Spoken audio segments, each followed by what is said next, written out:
सुने, काम था, आपसे एक बात करनी थी। हाँ बोलो। माय गॉड, तुम लोग मेरे जाने का वेट कर रहे थे ना? मूसा मासूमा को उसके बाप का जिम्मेदार ठहराता है। मूसा जब पता चलता है कि मासूमा के बाप का इंतकाल हो गया है तो वो बड़े गुस्से में उसके घर जाता है और मासूमा पर इल्ज़ाम लगाता है और सबको उसकी हकीकत का बताता है कि इसने क्या कुछ किया। मासूमा की हकीकत सामने आने के बाद मासूमा क्योंकि सिर्फ दौलत की खातिर और अपनी ज़िंदगी को सिक्योर करने के लिए उसके बाप से शादी की होती है, लेकिन उस शादी का कोई फ़ायदा भी नहीं होता।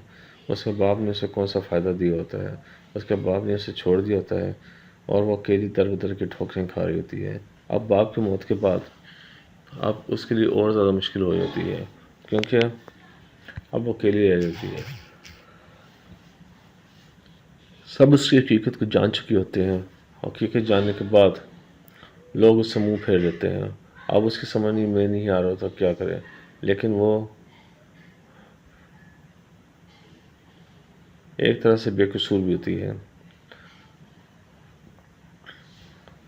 उसकी हमदर्दी जताने के लिए उसका कज़न उसके साथ खड़ा होता है।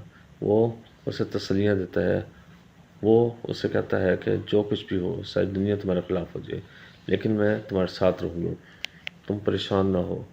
मैं तुम्हारे लिए जो कुछ भी कर सका वो मैं करूँगा।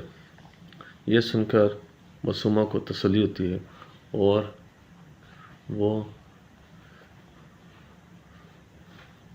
अब मुतमिन होती है कि उसका कोई तो सहारा है। मासूमा अपने ख़ावंद के पास जाती है ताकि उससे हक़ ले सके और उसे उसके बाद याद दिला सके जिसकी खातिर उसने उससे शादी की थी। लेकिन जैसे वो उसके घर जाता है, उसकी पहली बीवी उसे धक्का देकर निकाल देती है और उसे इतने बेइज्जत करती है कि वो दोबारा उस घर में कदम रखने को तैयार ही नहीं होती।